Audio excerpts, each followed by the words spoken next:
Hello, everybody, and good evening, good lunchtime, or good morning, wherever in the world you're currently situated. I'm Clare, Vice President at Salzburg Global Seminar, and on behalf of all my colleagues, I'm so happy to welcome you today.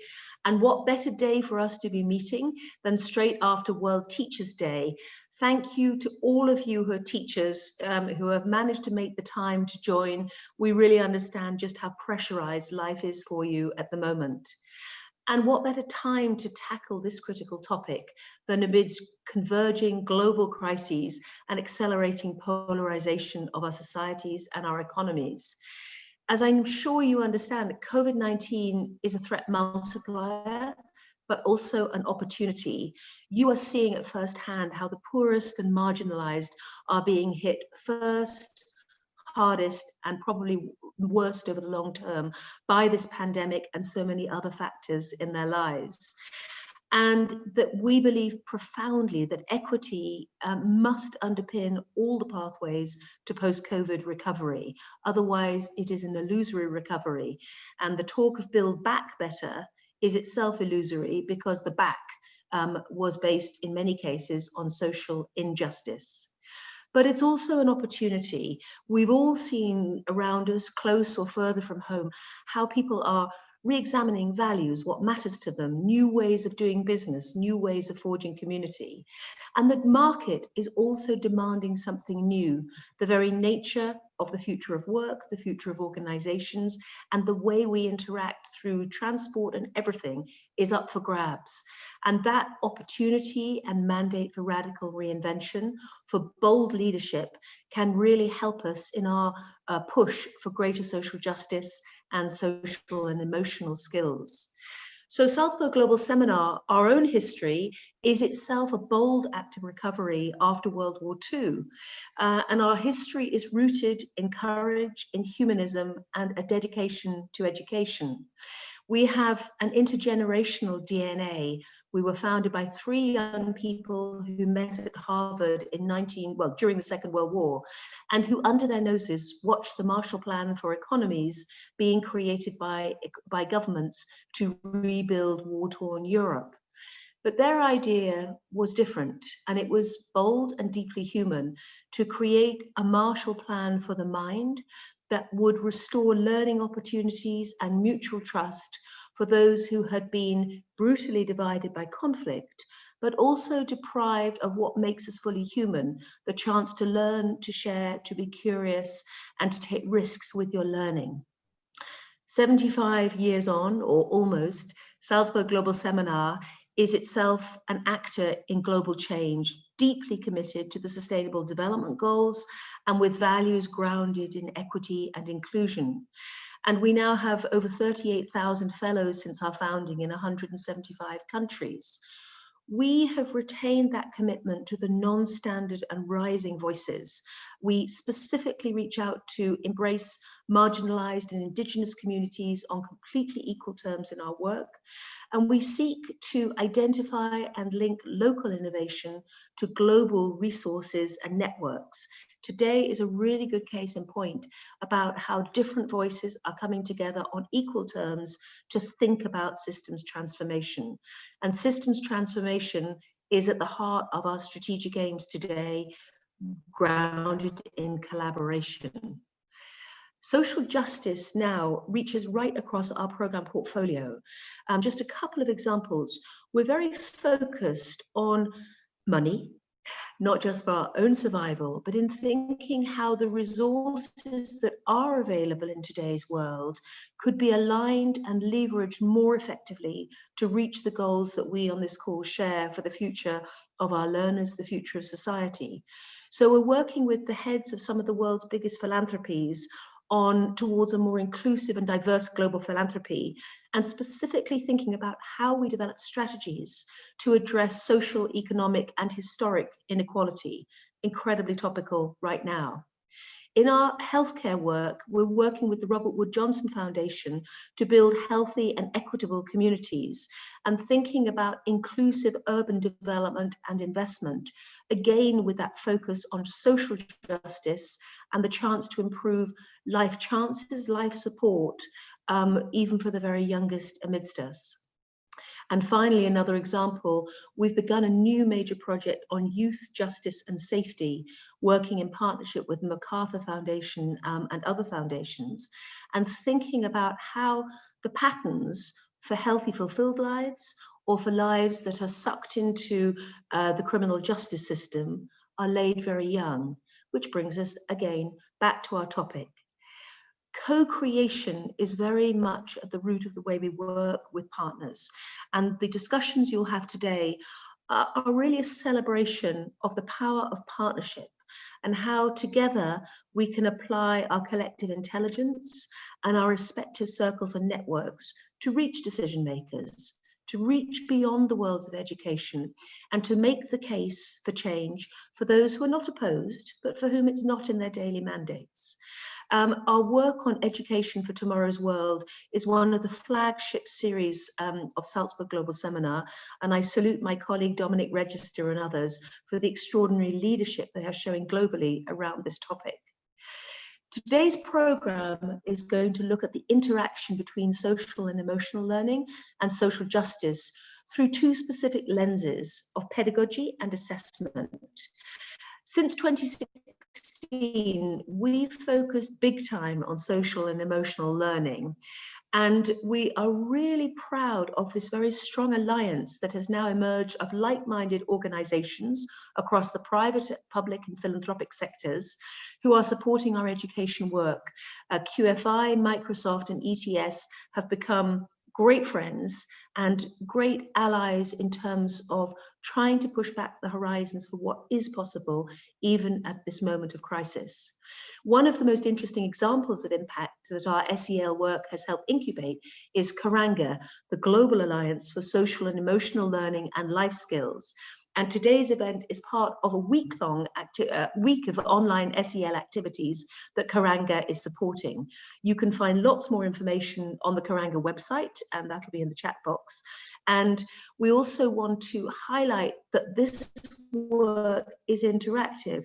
Any ideas you have for critical topics, new ideas, voices that are not at the table and should be, please put them in the chat box or send them to us directly, because we really are trying to build a movement here, and that requires each and all of us. So I use the word interactive, and tonight is just that. We want you to share your ideas, as I already mentioned, because there will be ongoing online components around SEL in the wider world, and so your ideas can feed directly into future topics. There is a chat box. We all know our chat boxes, don't we, just now? Please say where you're from, who you work for, why you're here. And if other people post questions or have an area of doubt, feel absolutely free throughout the whole webinar to be sharing links, other resources, email addresses, and so on. We are recording the sessions, and we will make recordings or a digest available very quickly on the Salzburg Global website. So don't despair if something went too quickly or you'd like to share things with others in your circle. We really do welcome that. So in finishing off, I'm going to have the joy of passing to my friend and our partner, Carine Allaf of QFI. Much of QFI's work is about building connections, which is why I think the partnership has been so successful. It goes back to our strategic aims and this focus on expanding collaboration as a precondition for transforming systems. Carine herself has been an amazing friend to Salzburg Global. And most of our education this COVID year has focused on education disrupted, education reimagined. And that has been a specific partnership with QFI's sister organization, the World Innovation Summit for Education. And all of this work itself grew out of an introduction that Carine brokered back in 2018. I've also really enjoyed reading an article that Carine and Dominic Register have written together about virtual exchange, and that's going to be one of the specific topics for a future webinar. So without more ado, I want to thank all of you again for sparing your precious time to join in this vital debate. I thank you for your ears, for your patience, and most of all for being you in the work you do. And now I'm going to pass to Carine. The floor is yours. The screen is yours. Thank you so much, Claire. It's always wonderful to hear you speak. Hello, everyone. This is QFI's 4th year of sponsoring and participating in the Salzburg Global Seminar. And I'm here today speaking on behalf of our partners, Microsoft and ETS, so thanks for this opportunity. We very much value this partnership as its main goal is that of convening and partnership, which Claire spoke so eloquently about and really did a nice job summarizing the value behind the work with Salzburg Global Seminar. Through our work with Salzburg, QFI has also been able to be part of the small group that developed Karanga, the Global Alliance on Social Emotional Learning and Life Skills. And as Claire said, being part of this first festival for learning that's kicking off this week as well. So definitely check out their events page, and the website is on the chat window, karanga.org. Due to the current pandemic, we are lucky, I guess it's a silver lining of the pandemic, to be able to share what we have historically done once or twice a year in Salzburg, being able to do it now virtually with multiple convenings so that you guys all can get a taste of these very special in-person convenings that we've done historically the last few years. Today's online convening is the first of many to come. And as Claire said, it's examining social emotional learning and social justice. In addition to the public health pandemic that COVID has caused, it's also shed light on the fissures that have existed in our society for decades. This is revealed that in contexts like here in the United States, where we are located, that are not necessarily defined as emergencies per se or crisis context. A crisis, however, has been raging on for decades. What's happened to the likes of George Floyd, Breonna Taylor, and the hundreds of others are clear examples of a dire emergency that continues to rage on. Racism and, dare I say, anti-Blackness are very real emergencies that strongly exist, not just in the US, but you could say globally. And this is the work that we all need to be focusing on and working on. So QFI's vision is a world that embraces and respects diversity, it values lifelong learning, and empowers individuals to take action to shape their futures. More than 6,000 students globally have been directly impacted by QFI's grants to schools. And these are students of Arabic or learning the Arabic language. And thousands of other students in other subjects have been able to benefit from nuanced or more nuanced understanding and exploration of Arab societies, cultures, and histories. And as the Arab world is misunderstood and often stereotyped region of the world, you can understand the importance of doing this work. Even pre-COVID, the majority of students will have never had the opportunity to get on a plane and travel to the Arab world, and QFI's work builds and drives these key social emotional learning skills such as empathy, compassion, and critical inquiry. And these are all essential for making sense of the world, especially as the world changes so fast these days. And now COVID has obviously further complicated travel and the ability to meet and interact with someone different from ourselves or different from our own community. And so QFI's work is more important than ever. By simply teaching Arabic, you're offering a window into new cultures, and by building a teacher's understanding of the Arab world, you're able to reach learners and build their curiosity for learning about different places and new places, and to find out that there's actually more in common than there is different. QFI works with other organizations such as Natakallam. Natakallam focuses on working with displaced people who come from various backgrounds. So our work is specifically on Arabic. They train displaced people to become conversation partners, and then this becomes an income generation for those people. They are able to hold Skype or Zoom sessions with students or individuals on teaching a language or learning about another part of the world or learning about that individual's migration or displacement story. Another program area that we've been able to leverage is building further on that virtual exchange piece. Virtual exchange has always been a vehicle of access and inclusion for students who may never be able to leave their own community, whether it's synchronous or asynchronous. And virtual exchange allows students who are maybe in Manchester, England, to interact with their counterparts in Doha, Qatar, or those, for example, in Sterling, Virginia, to work with their peers in Al-Waqla, Qatar as well. So we have always known that so much work in the realm of social emotional learning is needed globally, but I think COVID has exposed the urgency of all this.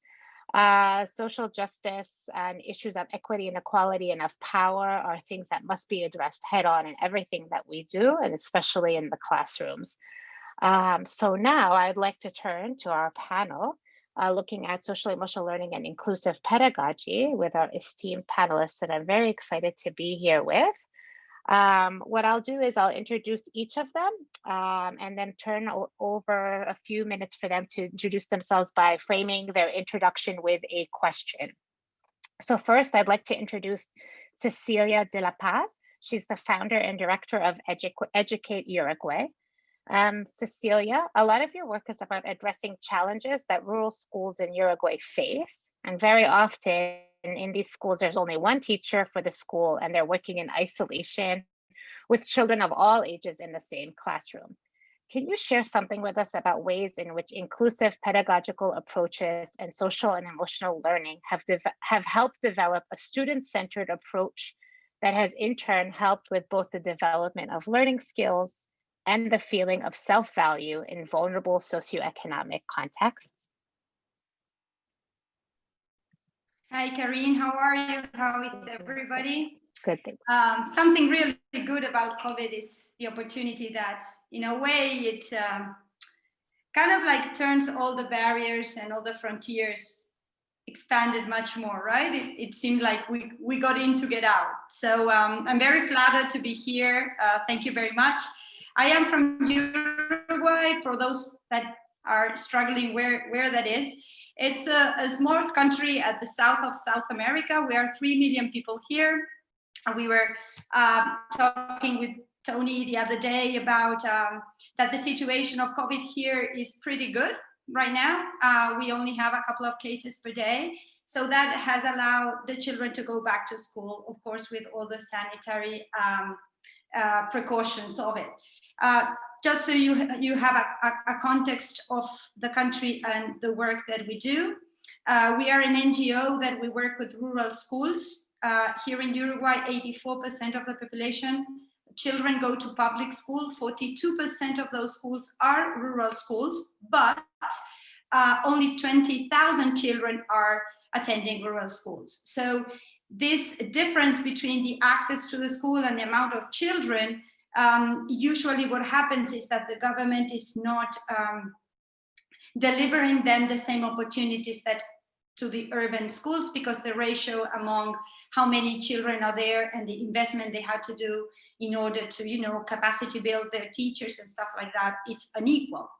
So talking about equity, what we do at the NGO is we design different projects to strengthen the activities done at the school.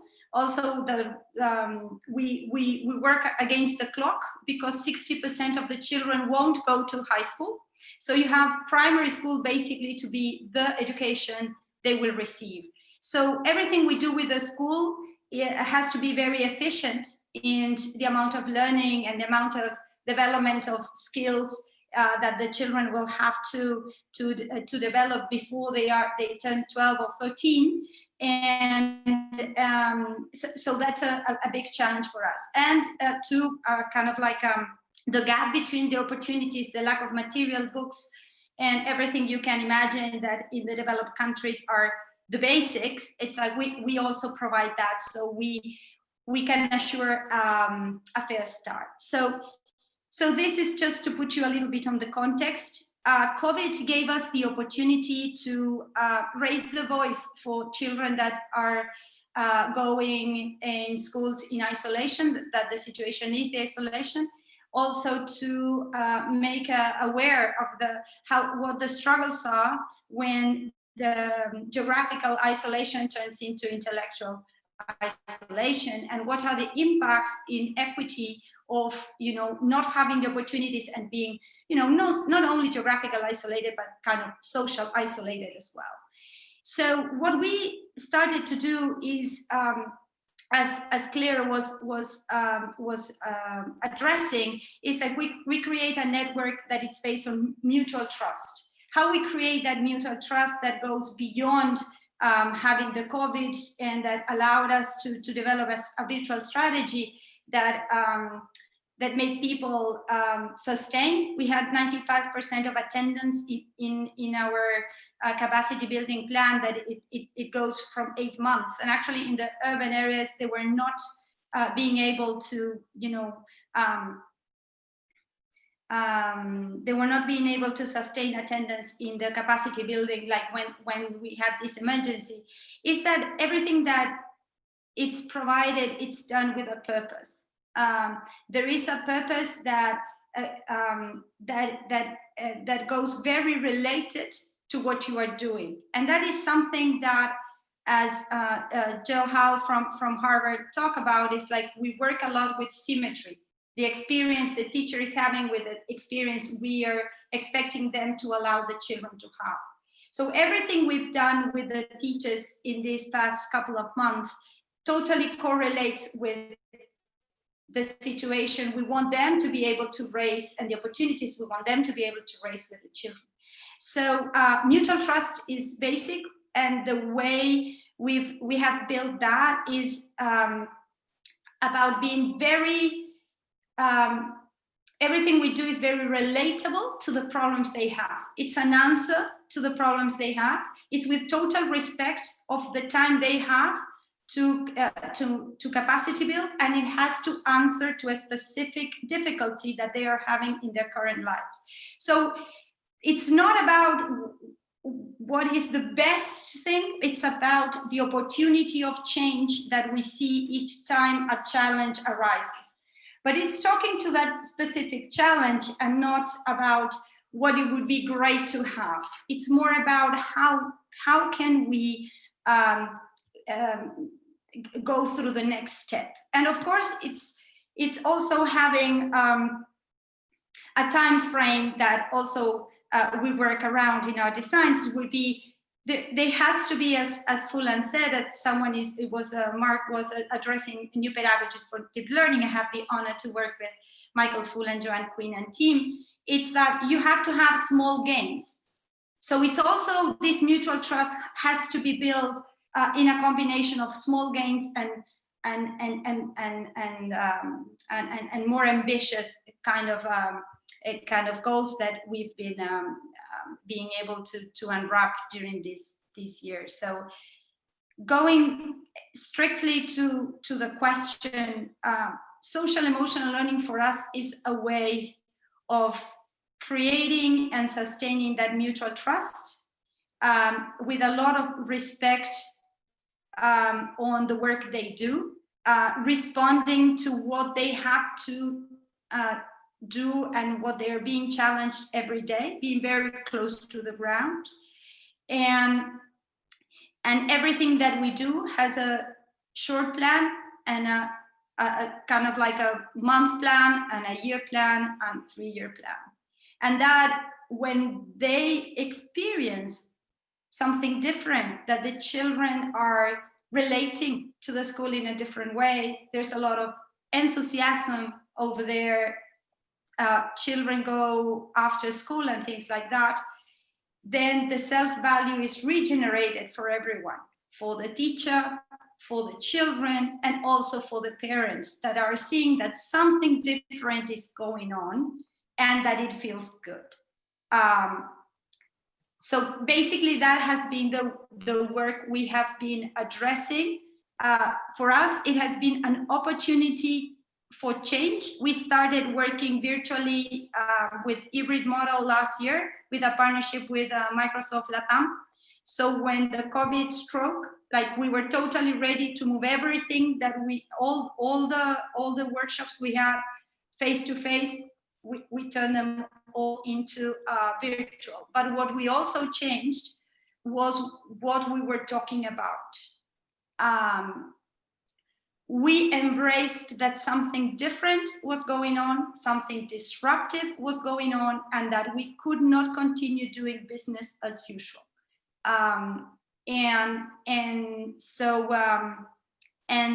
that's what we did. We approached distant learning, integration of technology, that children were not going to school, that sometimes they have cell phones to respond.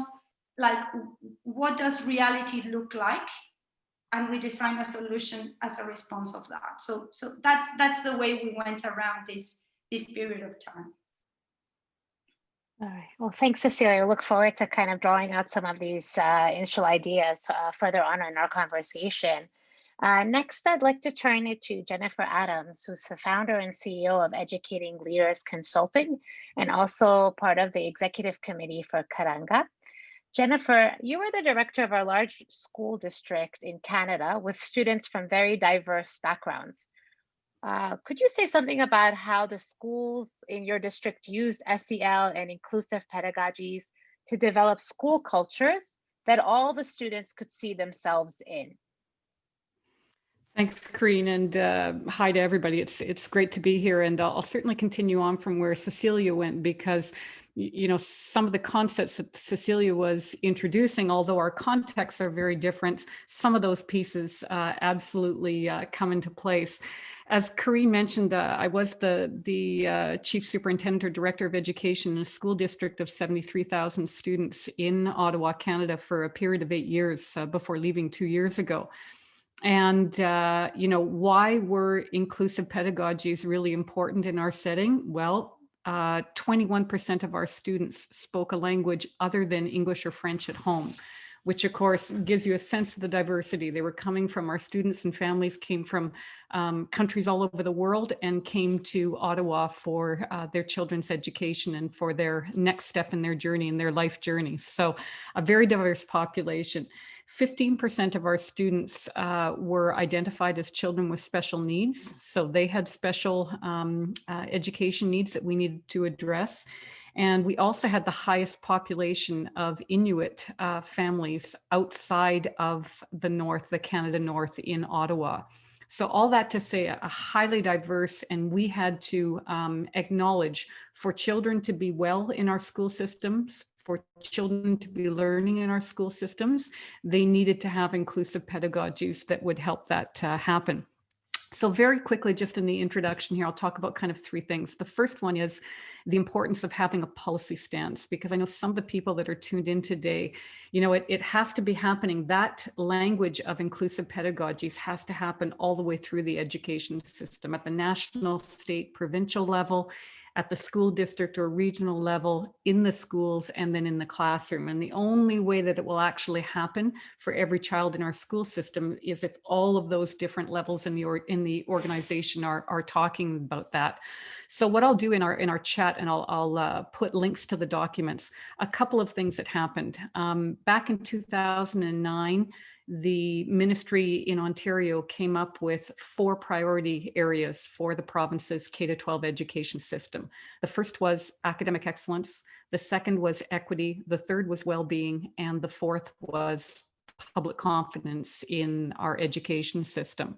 And so equity came, you know, very much to the top of that pile, and very quickly people were saying, well, you know, what do we mean by that? Again, a couple of documents that I'll share with you. One of them is Ontario's Education Equity Action Plan that was put out in 2017. And it gives a real clear, gives really clear statements as far as what do they mean by an education equity plan. Every school district, the 72 school districts in Ontario, were expected to write a 3-year plan about what that would look like in the different areas. And really the intent was to get very intentional and purposeful. What will it look like for every student and every staff member and every family that visits our schools? What will it look like to be inclusive? The other document that I'll show you is what we created at the district level. And actually, it's interesting to see at the district level how this has evolved in the 2 years since I've left. We have the obligation of having a 4-year strategic plan. And the most recent one, which was actually just after I left, is based on 3 pillars. So a culture of innovation, a culture of caring, and a culture of social responsibility. And then at the bottom of the strategic plan is something that is still in place from 2 strat plans ago that was called our exit outcomes. And that was a community process where we developed what are the 5 characteristics and the 5 skills that students, parents, teachers, our post-secondary institutions, our employers came together and said, these are the 5 characteristics and skills that we'd like every student to be walking out the door with, regardless of whether they're going on to post-secondary colleges and universities, going directly into the workplace, or going into their communities. So that's a little bit about the policy framework. Very quickly moving into what it looked like. I'll give a couple of concrete examples. For our Indigenous students, Canada has not done a good job of doing the types of inclusion activities with our Indigenous populations that we should have. And we have a truth and reconciliation process that all of us take deeply to heart. And so one of the things that we did was we worked with our elders to create what we call lodges, what they call lodges in some of our secondary schools where we had higher populations of Indigenous students. And we had the kids come together and we had staff come together and we had community elders come together, and they created an area where students of Indigenous background or students that did not have an Indigenous background could go and learn and connect to their learning. So that's one example. One of the areas that we worked on was LGBTQ and that idea of what does inclusive practices look like for them. And we created something, and this is just one example, we created a rainbow forum, and it was 10 years ago. It was not very, there wasn't not a lot of that going on in school districts across Ontario at the time, but we brought staff that were LGBTQ, we brought students that were there, and they talked amongst themselves and to leaders in our system about what it needs to look like for them to feel included in education. The last example that I'll give is our Black Youth Forum. And similar process, we had community members come in, and we do this on an ongoing basis. And so those are some of the events, but what's really important is what happens on a day-to-day basis in the classrooms. And I'll just give a very quick connection. When we're thinking of social justice and inclusive pedagogies, and the connection to SEL is exactly the way that we have looked at it in our school district, is that it has to be embedded and integrated into every minute of instruction. We don't have it as a separate subject. We have it, the expectation is that teachers with children, kindergarten children who are 4 years old, all the way to our grade 12 teachers that are teaching our graduating students, those concepts are embedded into everyday instruction. The same thing, it's not a particular subject area. It is something that is built into mathematics, into science, into language, etc. So it's really that idea of a cross section. And I think the last comment that I'll make, we did something that we brought student leaders in from all of our secondary schools, and we asked them to do an equity audit. And they went out into their schools. We gave them all, this was almost a decade ago now, we gave them cameras and we got them to go out and to do that. And they created video that, again, I'll give an example of what they created. But the comments that they were talking about what they meant by equity, they talked about responsibility, acceptance, community, honesty, integrity, optimism, perseverance, and respect. And so they were doing an audit in our schools to make sure that that's what our learning context and conditions look like. So it always means a lot more when it's coming from the students. And I think that's a common piece across the work that we did in the district and that they continue to do, is this idea of giving student voice to be able to help them develop those characteristics and the skills that will help them thrive in education, in employment situations, and in their communities. Thanks.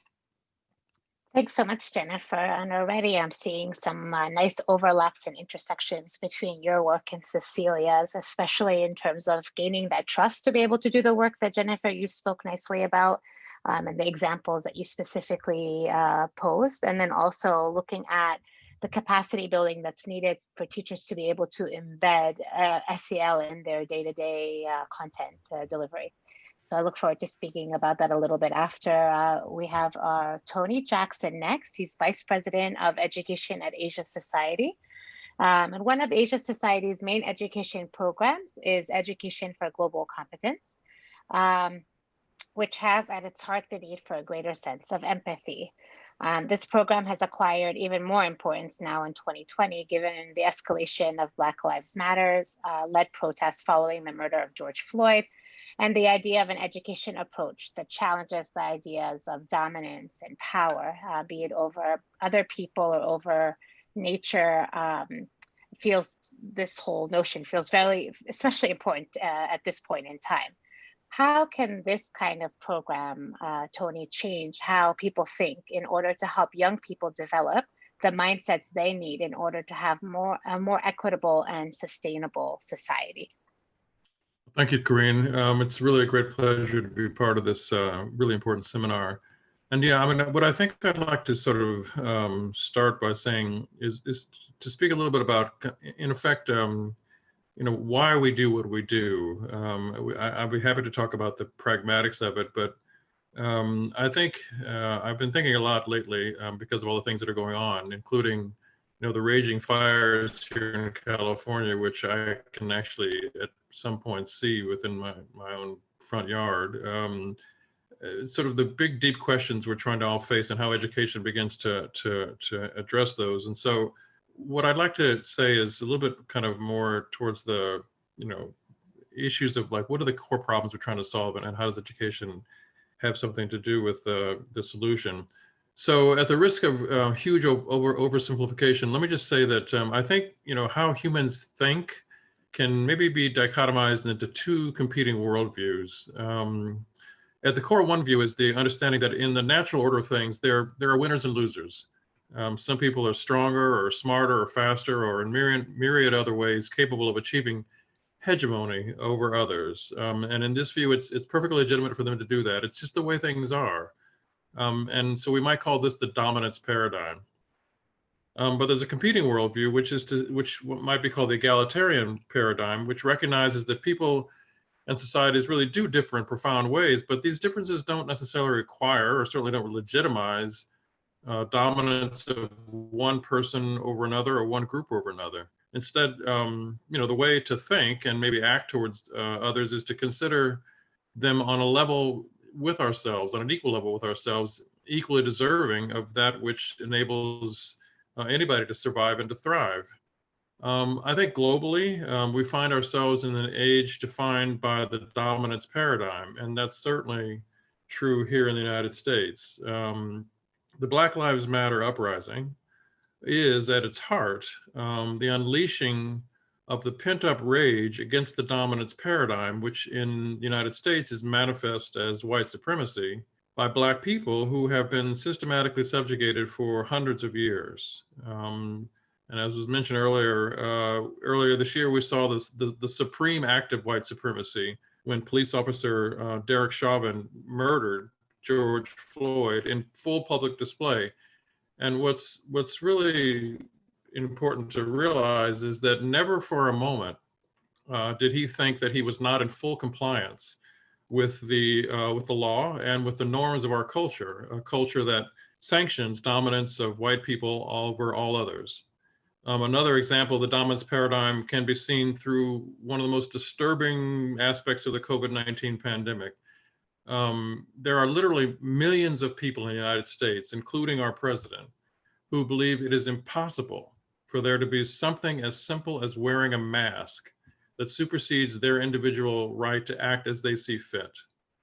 They seem unwilling to comprehend a situation in which for their own survival, it requires acting for the common good rather than their own self-interest, and calls into question their ability to manipulate the world as they desire. So that thing that causes them to consider not being able to act as the way they please, that virus, well, it must be a hoax. It can't be real. So the thesis I'm trying to advance here is that at the root of systemic racism, denial of the pandemic, and even more importantly, denial of the urgency of climate change, it is a dominance worldview, which left unchecked could lead to the extinction of our species. If we are to survive as a species, education, I think, on a global scale, has to develop in youth the disposition to act more towards the common good than toward individual gain or group hegemony. And that's why our work at Asia Society has focused on fostering global competence, which is a mix of knowledge and skills and dispositions that ultimately is meant to develop in all youth this egalitarian mindset. We don't necessarily call it that, but that's ultimately what it's about. So in a nutshell, and we can talk about the pragmatics of it if you care to, but education for global competence has sort of four main parts, if you will.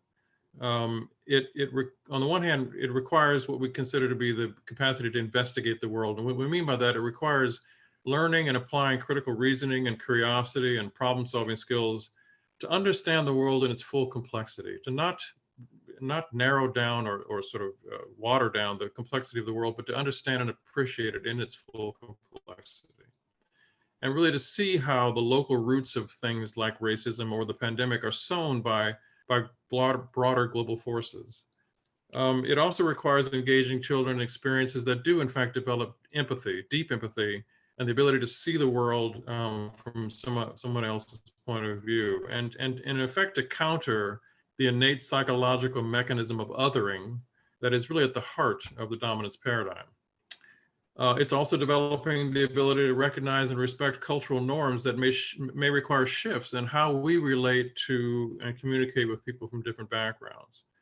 And then ultimately, education for global competence really is about developing a disposition in youth to take action, as Cecilia was saying, to apply cognitive and social emotional skills in ways that balance the value of achieving goals with the cost of achieving those goals for people and for the planet, frankly. So again, I'm happy to talk more about the specific ways we support teachers and schools to develop globally competent youth. We do that primarily through professional development and lots of tools and resources, which we can talk about. But let me just leave it at that to start, and then we can get on with our conversation and explore these ideas, perhaps. Thank you. Thanks so much, Tony. This was a wonderful kind of introduction of various contexts, really similar issues and very important issues. One question I have for all three of you, because you each touched upon this notion of capacity building, professional development, and Tony, to take the dominance paradigm a little further, how do you do professional development or capacity building, whether it's with educators, administrators, or even families and students who come and are deeply ingrained in that dominance paradigm to further them along in the thinking and in the process of reaching getting to that global competency area that we would like to see them.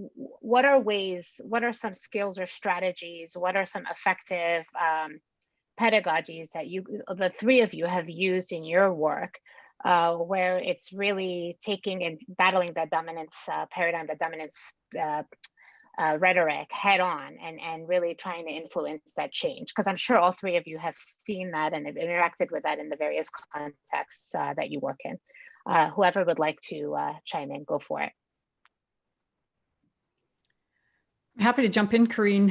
Just a quick example. One of the things that we noticed in our district when we went out with this idea of 5 characteristics and 5 skills that all students can have, and talk to our teachers and our school principals as far as, how can you build that into all of your instruction in the classrooms. What they very quickly came back to us, and Cecilia, you mentioned this, was that they came back and said, we want to have opportunities to continue to develop those characteristics and skills as adults. So that was kind of a pivotal piece with us, is that instead of the stance being, what can we help the teachers do with the students? We switched our thinking to, how do we give our teachers and our leaders the opportunity to continue to develop these characteristics and skills? So that's the first thing that I would say. The second thing is that in all of our professional learning, we have created a common language so that we're talking about those things. So for example, one of the skills is ethical decision making. Well, what does that mean? That means that you can't be coming in assuming that you as an individual or your particular group has all the answers. And so deconstructing what that looks like. Some of the characteristics that we talk about are being globally aware, are being collaborative. Those are the kinds of things that we expect that when we walk into classrooms, we're seeing children and teachers actively collaborating. And actually, it's interesting to hear about what's happening with our remote learning situation, because we've got in Ontario, families had the ability to choose between having their kids go back to school or virtual instruction. And about a quarter of them at this point have chosen to have virtual or remote learning. And so our teachers are facilitating that. And what's interesting now is how in a remote learning situation do you continue to have that ability to have students collaborating together and to becoming globally aware? And I can't remember who said that. I can't remember, it was Clare at the beginning. In some ways, we've got some new opportunities because we are able to connect with people on an ongoing basis that we were not able to connect with before because everything has been moved remotely. So those are a couple of ways that we're doing it, that I'm seeing it in Ontario and Canada. Tony or Cecilia? Yeah, go ahead, Cecilia. Well, thank you.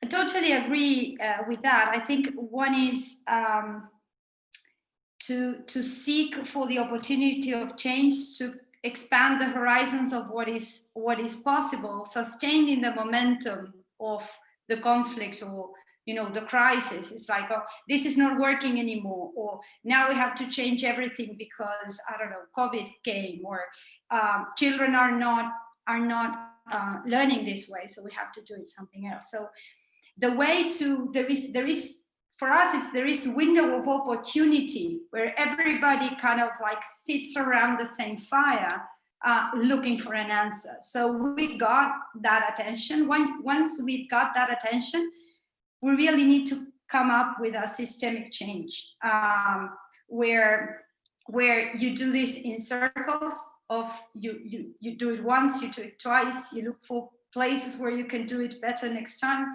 So the systemic change that we are looking for is more about like an ecosystem. It's like you try one thing to affect this space, and then this space could be the environment, one, as you said, the language. It's a common language, a common goal to sustain it for a specific period of time. So the way we work with teachers is like we are focusing on one aspect. For example, children are not reading. Here in Uruguay, our PISA results is 42% of our 15 years old can only get one idea from a text. So imagine like how much you can build knowledge among that. Only the 15% of our population have a university's degree. And this is a society where people eat every day. We don't have major problems, but it's only the lack of, of what you were also addressing, Jen, about intention.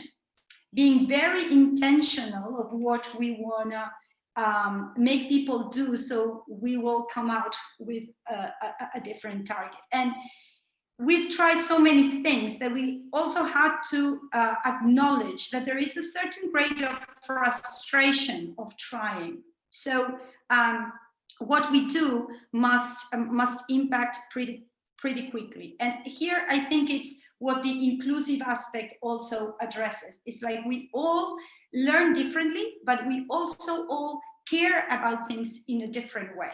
We all have different technologies. We all have different, needs.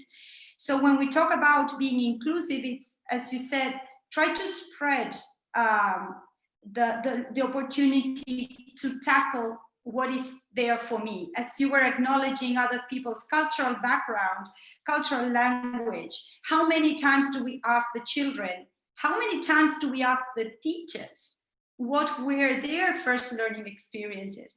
Where are they coming from, as Tony was saying, as humans? Really, we don't ask. It's just, we go to the blackboard and we start the topic of the day. And for us, like awakening call was until we acknowledged that, a pandemic was going on, that we had to change everything, and that we have been moved personally and professionally. Until we did that, and actually we did it because we are working together with New Zealand educators, and because of their Maori ancestors, they do this all the time. They go back to their roots, they go back to the mountains, to the river, they go back to themselves before getting out. We did that, and it completely changed. It completely opened new horizons for change. So there is this, two-phase for us thing. One would be acknowledge we are humans, and as Mary Claiborne from Australia says, like we are in the human industry, so let's don't try to pretend we are not. So we will have to try to connect as the humans we are bringing to the table and to the room first. And after that, we have to embrace the opportunity of crisis to create something new where we all can develop. So for us, it would be that. It would be acknowledge ourselves as humans, a systemic change, embrace the same language, and share the same purpose of being better in what we are doing. And in rural schools, like we are very, there is this thing about the culture of rural schools. In Spanish, you call school escuela, right? In the rural schools, a lot of times they say escuelita, that it would be kind of like, you know, the little thing. So it's kind of because it's kind of like this little cute thing that happens in the rural area that where everybody's very cute. And it's okay that, yeah, people are great, but it's kind of like diminishing at the same time. And that's what a little bit of what, Tony, you were addressing.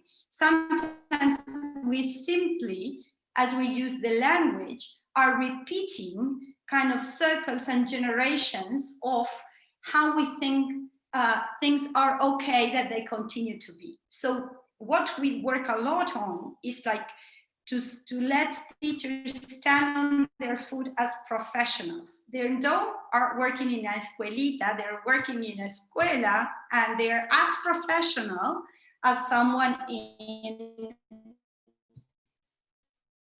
I don't know, in Australia or in Canada, and gain that confidence, and also the children. And that has made all the difference. But the starting point has always been the human connection with the teachers and the human connection with the children.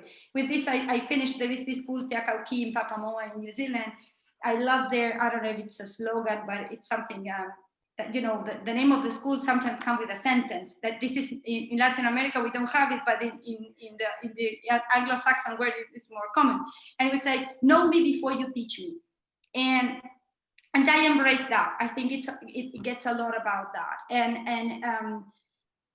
And the school is led by a Maori great director. But I think this COVID has once again brought us to our human level as humans as we can be. And if we are humble enough to know ourselves before we teach or we try to teach anyone anything, I think we will go places. Tony, did you want to add anything? Oh, you're still on mute. This is the phrase of 2020. Yeah, there we go. no, I just had a few things. I mean, a couple things. I think what Cecilia was saying, it reminds me of, it's very much true in our work too, but there's a American educator, James Comer, who once said that relationships are the conduit of learning. And I think that's exactly right. You can't really have learning unless there are trusting relationships. And that kind of also relates to what you were saying, Cecilia, about the professionalism of teachers. That's sort of at the heart of our work and how professional development happens. We've been doing this work of Teaching for Global Competence really for about 18 years. And it's largely within the context of a network of schools in the United States called the International Studies Schools Network. That are schools that are all dedicated towards developing globally competent youth. And all these schools are operating, for the most part, in low-income and minority communities within the United States, often in urban areas, but sometimes rural as well. And what we've tried to do is really sort of create a community of the teachers in these schools. So we've had over the years, you know, any number of events and opportunities for teachers to collaborate across schools for the purpose really of developing the ideas of what global competence is in a practical sense in the classroom. And so through that work, one of the main things they've created is what we call our performance outcomes. And what these are essentially are, there are indications of what student work would look like if it actually manifests what we think of as global competence. And if it manifests the 4 specific categories of global competence that I referenced before: investigating the world, understanding perspectives, communicating and collaborating, and taking action. And so we start by having this sort of foundation of a clear understanding of like, what are we looking for in students to produce within academic disciplines and then across age spans. And I should mention that all the work we do is about sort of infusing the development of global competence in the curriculum the teachers are teaching. We're not asking them to teach them something on top of it, but rather integrating within it. And so starting with these performance outcomes, what we help teachers do is really instantiate project-based instruction for the most part, and performance-based assessment. And so the projects we help teachers develop are really ways in which they can take big global issues, often from the Sustainable Development Goals, and put them into form of student projects through which they learn English and social studies and science and so forth. But they're at the same time addressing issues of sustainability, of racism, of religious intolerance. I mean, whatever it is, we give enough scaffolding around the issue so that teachers can dive into it and use that as a place to start for kids to do an investigation, leading towards the development of and manifestation of the performance outcomes in their work, which we then help teachers think about enabling young people to show what they know through performances of understanding, as opposed to kind of just standardized assessment, if you will. So it's really a means to sort of enable kids in a trusting environment to have the opportunities to engage in projects that have meaning to them in their own context, and show what they know in a performance-based approach, and to address issues that really are often very close to their own hearts. For example, in our schools in San Antonio, they're addressing issues of immigration and the injustices that are happening there. Or in Chicago, it may be environmental racism. And so we help them get at these issues that are of concern and around them within the communities in their schoolwork through that way of helping teachers teach in a different approach. But at the same time, being very cognizant that we actually also have to make sure that the young people are achieving at high levels on the so-called standardized, or they are standardized, but the so-called tests, the tests they have to do well on to be able to get the credentials. So we're never backing away from that challenge of having to meet the academic standards they need, and we do have success in doing that. But we're also trying to at the same time help them meet these global performance standards that also help them to become good global citizens. So that's in a nutshell kind of how we approach the work. Jennifer, did you want to say something?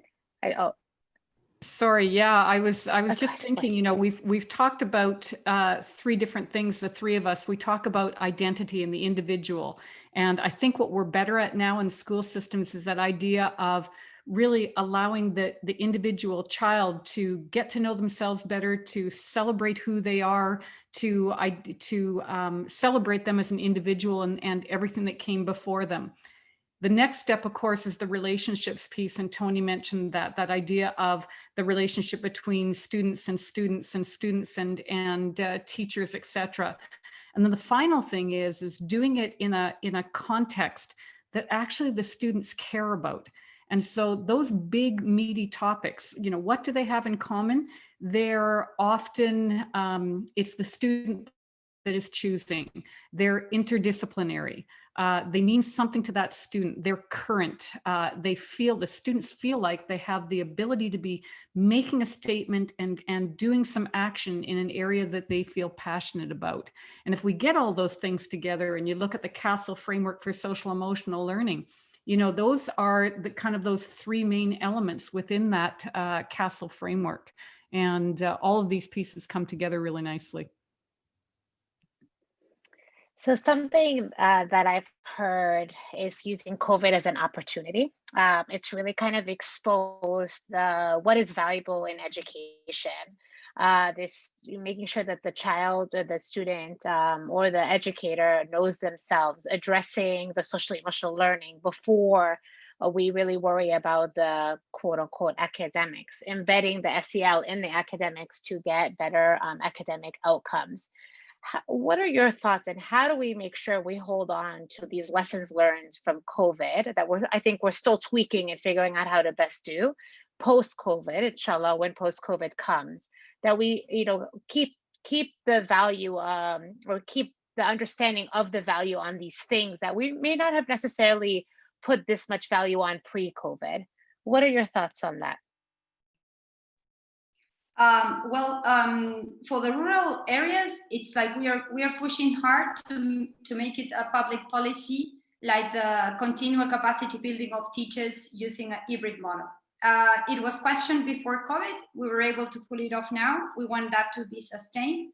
And so the right for the teachers to be better professionals constantly will still be open. And we also want to connect the children from different schools, because the average of the amount of children in rural schools here is 12 kids. You have all the different levels in one room. And while all the politicians decide what they're going to do, if they're going to put the schools together, they're going to make roads or not, like generations pass. And so that's an opportunity we would like to sustain. And one other little thing that I would like to add, because I think I'm the only one in the panel coming from a country where we have no standards. So Uruguay, we don't have any standards, and the intention of that is equity. But as we were talking about, sometimes the gap between the plan and the reality is that actually the kids sign a blank check to the teachers of what is the next step. So basically the result would be like very difficult to plan on intention when you don't have a roadmap. Okay, so the result is not very good. Since I've worked for NPDL with different countries, I can see that you're very restricted to make changes when you have a very harsh standard. But on the other side, it's very hard to allow equity and see what is the learning expectation when actually everything is so broad and so vague. So only going to your question and going to assessment, that I think is something that maybe we didn't address enough, is like what we've seen is assessment is a very good tool to make teachers better observers. So when they are seeing the child, like a work of the child or a behavior or something, they can translate that into what it would be the reasonable next step for that children. And so what would be my very specific intention and words and language towards that child so he can advance. So assessment, learning progressions as better to make teachers better observers is something that we have used, and it's working very well here. And also, since we have children from different, so we have children from different ages, right? So you cannot do this thing about, first grade, second grade, third grade. And on the other hand, we are not very friendly with repetition, with leaving a child once and once again in the same grade. That could be also, like, for the sake of, being nice, it's great, but for the sake of, that children getting to high school without the basic tools, it's very dangerous as well. So also learning progressions and addressing the culture, but also that the child is not signing you a blank check, but actually knows where he is and what would be his next step. It helps build a relationship with the children, with the teacher, where the learning expectations are clear, are evident, and so so it's more just, whatever it is said, and the purpose that underlines each one of the activities. So for us, two things about the assessment: teachers better observers, children not signing blank checks to the teacher, but actually acknowledging the path. And with this, just two comments. One, also by raising the expectations of what we want teachers to be able to do, how professional we are expecting them to be, and addressing their vulnerable situation too, we also raise the expectation of what those teachers are expecting for those children. So we have the escuelita, or the little school, but also we have this little, rural child. So we don't, patronize anything. It's like, this is professional and this is a student which is capable of the same thing. And just by changing that and giving the tools to allow them to grow, we are actually addressing equity. So for me, the assessment has a pivotal role in not going standardized like one fits all, but also not vague at the same time. For me, COVID was a very good example of that. And I could say that the ones that were working in this mode with us, like, they're better off now, and there are a lot of other schools that are struggling. So I see assessment very linked to intention and equity. That's a great tee up for the next panel, Cecilia. Go ahead, Tony. I was just going to say quickly. I mean, one of the things that I think I hope we learn from COVID is you know, what has made a difference in the quality of the response and the instruction and the schooling that children get in a time when things had to be redesigned and reinvented, if you will. And one of the things that we've seen in our network of schools, and also actually we've been working with folks in British Columbia, is that where teachers were empowered to do a lot of the redesigning and reinventing and really have the opportunity to think through how both to relate differently and sometimes even better with parents and how then to recast the way in which education is done, where teachers had a real professional role in making that happen. That's where the greatest successes were. Where they weren't, where it hasn't been successful, is when there's been imposed on teachers and the profession broadly, oftentimes, you know, confusing requirements of how to try to do what you had been doing in a classroom in a digital environment, which isn't necessarily going to work. I mean, you know, Zoom is not the answer to instruction, and so I just would have us think that that it is a way. What is it? One of the things that has been illuminated from COVID, this pandemic, is the necessity of having teachers as professionals, both in classrooms teaching, but also in the design and the reinvention of the way in which education is provided to kids under different circumstances.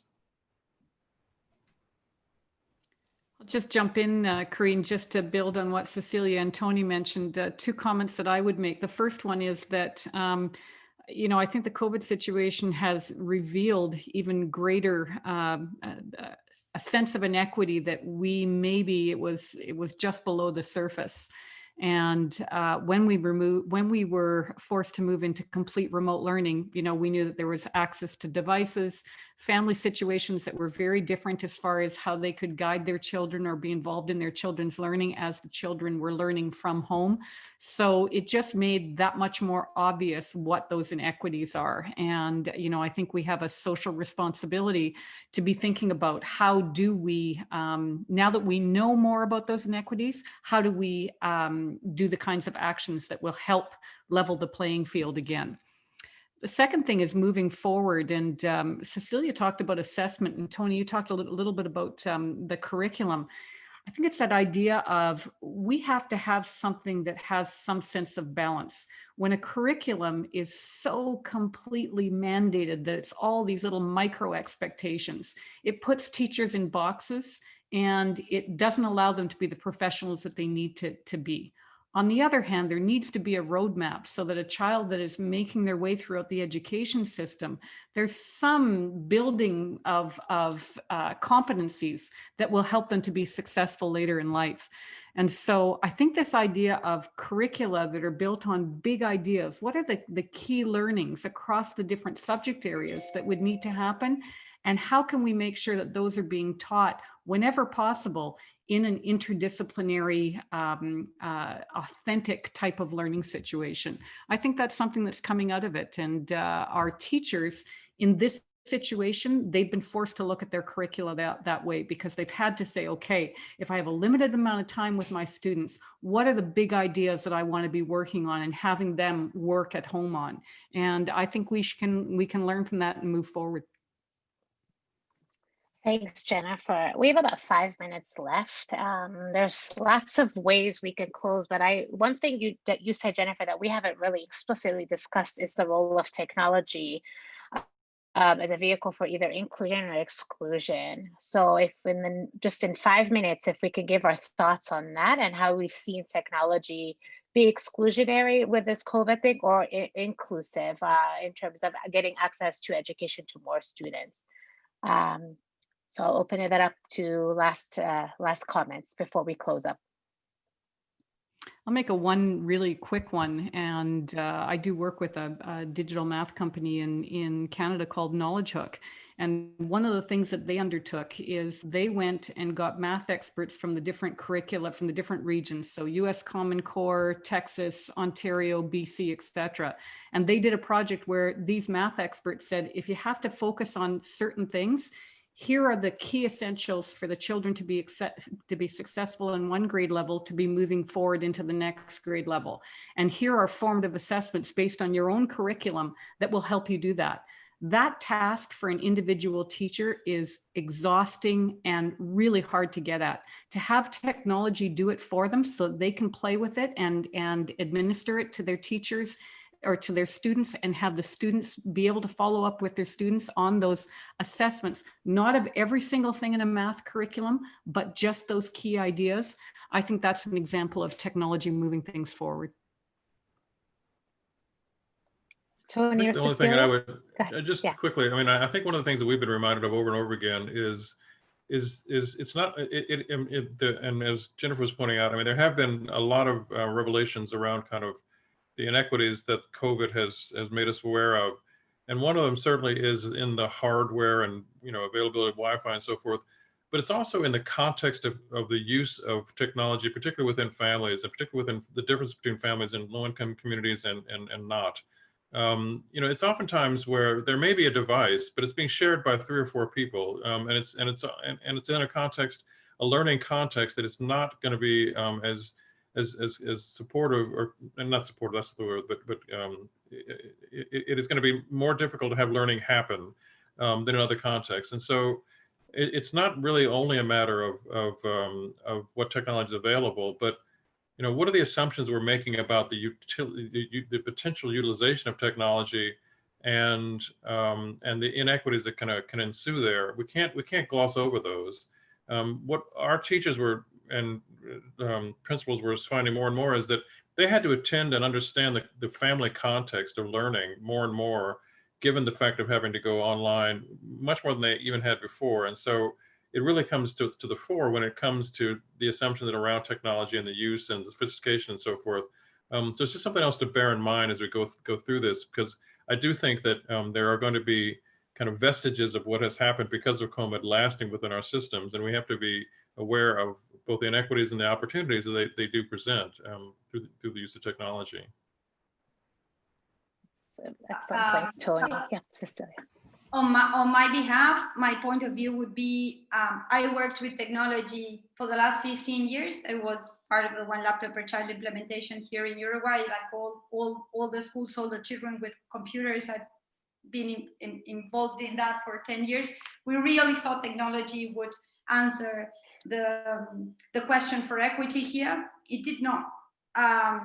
Actually, what I do know is that technology would have to be in the mix for equity. I think we thought it was the solution, and now we address that it's the ingredient.